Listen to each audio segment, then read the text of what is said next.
ዝም ብለህ እኮ ነው የምትጠራጠረው። ልጁ የበኃይሉ ልጅ ነው። ባይሆን ኖሮ ያ ሀብል እጁ ላይ ምን ይሰራል?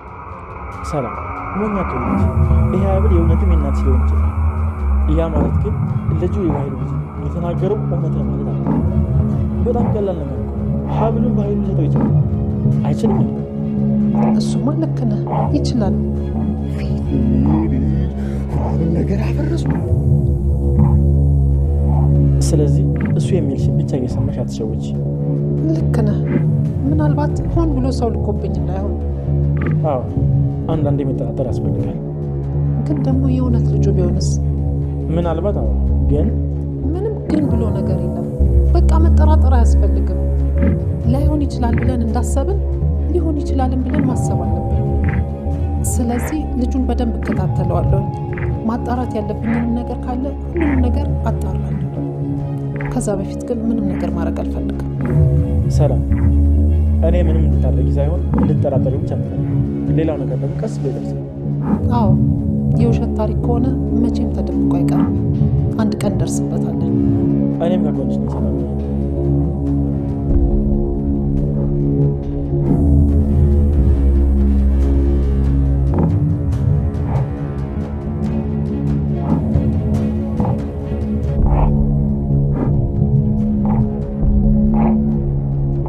ምን እያደረገ ነው?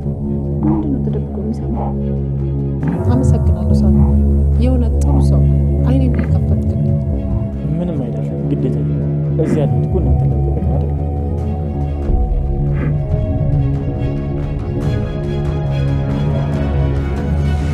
ሳሚ አሁን ላይ እንግዲህ ዮሐንስን በጣም እየጠረጠረው መጥቷል ማለት ነው። ምክንያቱም ይሄ ልጅ ሆን ብሎ ማለት ነው ራሱ አቶ በኃይሉ የላከው ግለሰብ ነው በእርግጠኝነት። ስለዚህ አቶ በኃይሉ ነው እንደዚህ ያደረገው በማለት እንግዲህ ጥርጣሬውና ሀሳቡ እውነቱን ማለት ነው በግልጽ እየታየው መጥቷል ማለት ነው። ይህንን ጥርጣሬውንም ማለት ነው እንግዲህ ዝም ማለት አልፈለገም። መናገር ለፈለገው እንግዲህ ለሰላም ማሳወቅ ችሏል ማለት ነው።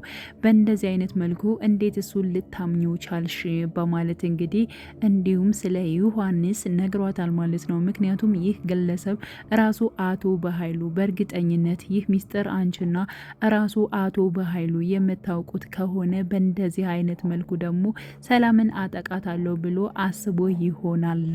አቶ በኃይሉን በእርግጠኝነት ከኔ በላይ የሚያውቀው ሰው የለም። ምክንያቱም እኔ ከሱ ጋር በመሆን ስራ ስለሰራው በጣም ብዙ ነገሮችን ሊጠቀም ሊያደርግም ይችላል። ስለዚህ ይህ ዮሐንስ የተባለው ግለሰብ በእርግጠኝነት በምንድን ነው ያመንሽው? ሙሉ በሙሉ አምንሽዋል ወይ? በማለት እንግዲህ ሰላምን ጠይቋት ነበረ ማለት ነው። ይህ እኮ ከዚህ በፊት ታሪኩ ደስ ባይልም ማለት ነው አቶ በኃይሉ ከአንዷ ጋር ፍቅር ጀምሮ ነበር። እንደ አጋጣሚ አረገዘች። ከዛ በኋላም አቶ በኃይሉ ትቷት ጠፋ። እጅግ በጣም ለረጅም ጊዜ እኛም ስንፈልጋት ነበረ።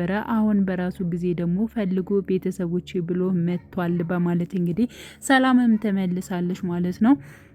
አውቃለሁኝ ሰላም፣ ስለዚህ አንቺ መጠራጠር መቻል አለብሽ። በቃ ሙሉ በሙሉ ማመን የለብሽም። እኔ አትቀበዩ አይደለም ተቀበዩ፣ ግን ደግሞ መጠራጠር መቻል አለብሽ። እንደዚህ አይነቱን ነገሮችን ደግሞ በድጋሚ ራሱ አቶ በኃይሉ ሊያደርግ ይችላል በማለት አንድ ባንድ ማለት ነው ሳሚ ማለት ነው አቶ በኃይሉ ሊያደርግ የሚችለውን ነገሮች በሙሉ እንግዲህ እየነገራት ነበረ። ምክንያቱም በይበልጥ ማለት ነው ከሱ ጋር ስለሰራ አቶ በኃይሉ ምን አይነት ጥግ ድረስ እንደሚጓዝና ምን አይነት ወንጀሎችን ምን አይነት ነገሮች ሊያሳምኑ የሚችሉትን ነገሮች በሙሉ ጥግ ድረስ ሊጓዝ ስለሚችል ማለት ነው ያን ነገሮችን በሙሉ በግልጽ እያደረገ እንግዲህ ሰላም እንድትነቃና ነገሮቹን ዘወር ብላ ማየት እንዳለባት እንድታስታውል ይህ ልጅ ማን ነው የሚለውን ነገር ማየት እንዳለባት እንግዲህ በግልጽ አድርጎ እንግዲህ ራሱ ሳሚ ተናግሯል ማለት ነው። በነገራችሁ ላይ ሳሚ በተናገረው ነገሮች በሙሉ ማለት ነው በእርግጥ መጠራጠር የለብህም እያለች በመጀመሪያ እንግዲህ ሰላም ተናግራ ነበረ። እንግዲህ ዮሐንስም እንዴት እንደዚህ አይነት ነገሮችን ሊያውቅ ቻለ? እንዴት እንዴ እኔና አቶ በኃይሉ የተባባለውን ነገር እኮ ነው ቁጭ እያደረገ እየነገራት ያለ። አንቺ እንደምንም ማመን የለብሽም፣ እንደዚህማ እሱ የሚልሽን ቃላቶች አትስሚ እያለ እንግዲህ በውጭ በኩል በመሆን ማለት ነው ራሱ ያው እየተናደደ እየተበሳጨ ይገኛል። እንዴት እንደዚህ ያውቃል? በዚህ ልክ ድረስ እንዴት ያውቃል እያለ እጅጉን በጣም እየተበሳጨ ይገኛል ማለት ነውና አሁን ላይ እንግዲህ ሰላም ማለት ነው ራሱ ሳሚን አመስግነዋለች። እውነት ለመናገር አንተ እጅግ በጣም መልካም ልጅ ነህ ሳሚ፣ እንደዚህ እንድብዬ ነቃ ብዬ እንዳስታውልና አይኔን እንድገልጥም ስለረዳኸኝ እጅግ በጣም አመሰግናለሁ ልጄ በማለት እንግዲህ ሳሚንም አመስግናለች ማለት ነው። እናንተን ልጠብቅ ነው እኮ እኔ ከዚህ ቤት የተቀመጥኩት በማለት እንግዲህ መልሷል ማለት ነው። ሲቀጥል አሁን ላይ ብሌን ማለት ነው እየተከታተለችው ትገኛለች እሱ ማለት ነው። እና አሁን ላይ እነ ሳሚንና እንዲሁም ደግሞ ራሷ ወይዘሮ ሰላምን ሲያዳምጥ የነበረው ዮሐንስ ማለት ነው ከጀርባ በኩል እንግዲህ እነሱን ሲያዳምጥ ራሷ ብሌንም አይታለች። ብሌን ምንድን ነው የሚያደርገው ምን እያዳመጠ ነው በማለት እንግዲህ ከኋላው መታ እያየችው ነበር ማለት ነው። እና እያንዳንዱ ነገሮችን ማለት ነው አሁን ላይ የዮሐንስ ነገሮች ሊፈርሱ ይችላል። የፈለገውን ነገርም ላያሳካቸው በነገራችን ላይ ራሱ ማለት ነው። እንዴት ሁሉም ሰው እንዴት ላንተ ወንጀለኛ ይሆናል? ቆይ ግን ላንተ እንዴት እንደዚህ ይሆናል እያለ እንግዲህ ሲናገር ነበር። በነገራችን ላይ ራሱ ዮሐንስ ለአቶ በኃይሉ ደውሎለት ነበረ። አቶ በኃይሉ ጋር በመሆን ስልክ እያወራ ነበር። ሰላም አምናኛለች፣ ተቀብላኛለች፣ ያንተ ልጅ ነኝ ብያት ወደ ቤት ውስጥ ገብቻለሁ። ያ ማለት እንግዲህ የመጀመሪያው እቅዳችን ሀሳባችን ተሳካልን ማለት ነው በማለት አንተ ጆን በጣም ጎበዝና ጠንካራ ሆነ ልጄ በጣም ነው የምተማመንበት እያለ እንግዲህ አቶ በኃይሉም ጉሮውን እየቸረቸረ ነበር። እንዲሁም ደግሞ ራሱ ጆን ማለት ነው ያው እየነገረው ነበር ማለት ነው። በዚያን ሰዓት እንግዲህ ዳግም ከየት መጣ ሳይል ብልቅ ብሏል ማለት ነው። እና ያልኩትን ነገር ዳግም ሰምቶኛል በማለት እንግዲህ እጅጉን በጣም ነበረ ጆን እየደነገጠው ማለት ነው። ቆይ ግን አንተ ተከራይኮ በጣም እየረበሽክ ነው። ለምንድነው ሰው አርፎ የማይተኛበትና ስልክ ስታወራ ለምን ቀስ ብለህ አታወራም? በማለት እንግዲህ ዳግም ማለት ነው ለራሱ ለጆን መልሶልታል። ልጆንም ውህ ይቅርታ ረበሽኩህ እንዴ በቃ ወደዚያ ሂጄ አወራለሁ በማለት እንግዲህ ስልኩን ዳግመኛ ለማውራት ችሏል ማለት ነው። በነገራችን ላይ ያው አቶ በኃይሉ ድጋሚ ሲያወራው ማለት ነው ምን ሆኖ ነው ሲጀመር ከዚህ ቤት ውስጥ ሆነ አንተ ለኔ ስልክ መደወል የለብም ወደ ውጭ ወጣ ስትል ነው ለኔ ስልክ መደወል ያለብህ በማለት እና እስካሁን ያወራኸውን ነገር ሰምተውሃል ወይንስ ደግሞ አልሰማህም? ማን ነው የሰማህ? በማለት እንግዲህ አቶ በኃይሉ ጆንን ይጠይቃል ማለት ነው። ጆም አይ አልሰሙኝም፣ ግን ደግሞ የሆነ ልጅ ነበር ዳግም የሚባል በማለት እንግዲህ ለአቶ በኃይሉ ይናገራል።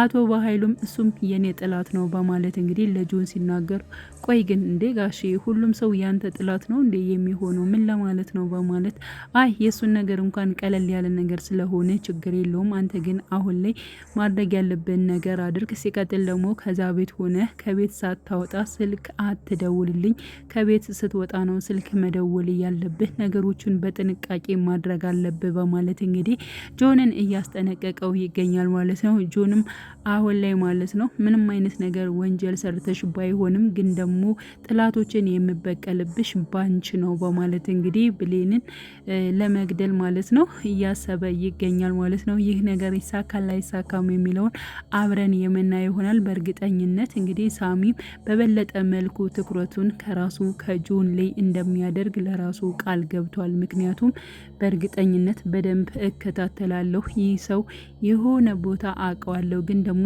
የት ቦታ እንደማውቀውና የት ቦታ እንዳየሁት ግራ በጣም ተጋብቻለሁ በማለት እንግዲህ ሳሚም ሲናገር ነበረ ማለት ነው። እና ስለዚህ ጆንም አሁን ላይ ማለት ነው በእርግጠኝነት ልኩን የሚያገኝ ይሆናል ብዬ አስባለሁ። ሳሚም እያንዳንዱ ስለ ጆን ጉዳይ ማለት ነው የሚያጣራን የሚሆነው። ሲቀጥል ደግሞ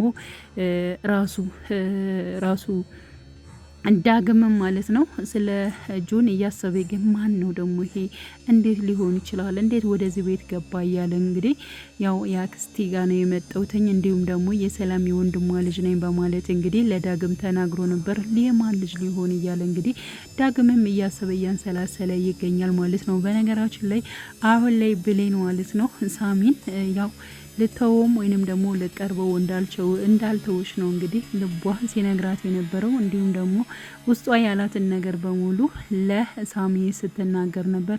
አሁን ላይ ዳግም ጋር ተጣልተናል፣ ግን ደግሞ መታረቅ እፈልጋለሁ፣ ግን ደግሞ በጣም ማኩረፍ ነው የምፈልገው። ምክንያቱም በቃ የሰራው ነገር ቀላል ነገር አይደለም። ለጊዜው እሱን ይቅርታ መጠየቅ ወይንም ደግሞ ከእሱ ጋር ሰላም መሆን አልፈልግም በማለት እንግዲህ ራሷ ብሌን እየተናገረች ትገኛለች። ግን ደግሞ አንተ እወድሻለሁ አፈቅርሻለሁ ካልከኝ ቀን ጀምሮ እጅግ በጣም ስላንተ እያሰብኩ ነው። ወይንም ደግሞ እንዳንተ ወድጄ ወይንም ደግሞ አፍቅሬህ ነገሮቹ እንትን አላሉ አሊያም ደግሞ አልፈልግም ብዬ እንዳልነግርህ ደግሞ አንተ እንድትርቀኝ በፍጹም አልፈልግም እያለች እንግዲህ ሁለት ልብ እንደሆነች ለሳሚ ስትናገር ነበር።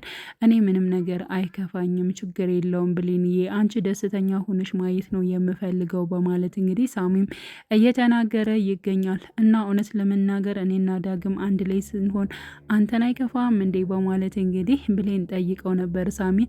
እውነት ለመናገር ይከፋኛል፣ ግን ደግሞ ምንም ማድረግ አልችልም በማለት እንግዲህ ተናግሯል ማለት ነው። ሲቀጥል ደግሞ አሁን ላይ ይቅርታ እንዳታደርግለት ትንሽ ቆይ በማለት እንግዲህ ከዳግም ጋር ተኮራርፋ እንድትቆይ ማለት ነው ሳሚ ራሱ እየነገራት ይገኛል ማለት ነው።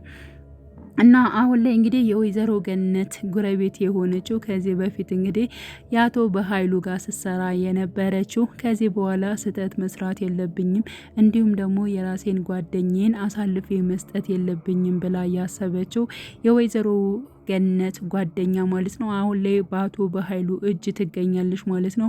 አቶ በኃይሉ በአንድ ክላስ ጨለማ ውስጥ አስገብቶ እጅግ በጣም እያሰቃያት ይገኛል ማለት ነው። አንቺም ነጠላ ለብሰሽ ቤተ ክርስቲያን መሄድ ያምርሻል እንዴ እያለ እንግዲህ ሲናገራት ነበር ማለት ነው። ወይዘሮ ገነትም ቡና ፈልታ እንዴት ቡና ፍልቼ ብቻዬን ልጠጣ እችላለሁ? ጉረቤቴን መጥራት አለብኝ፣ ግን ደግሞ አኩርፊያት ነበረ፣ ግን ይቅርታ ጠይቃኛለች እያለች እንግዲህ እያመነታች ነበር።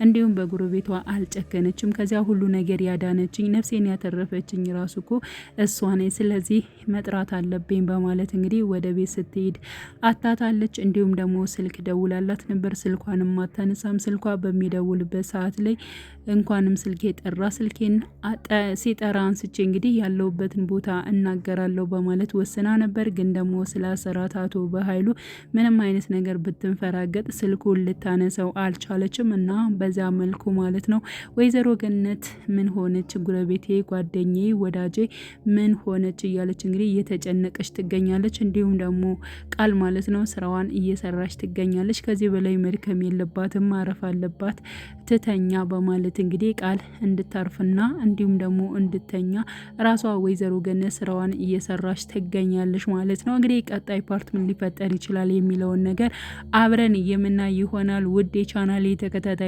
ቤተሰቦቼ በያላችሁ በሰላማቸው ይብዛልኝ። ለቤቴ አዲስ የሆናችሁ የደውል ምልክቱን በመጫን ቤተሰብ ይሁኑ ለማለት ወዳለሁ። መልካም ጊዜን ተመኘውላችሁ።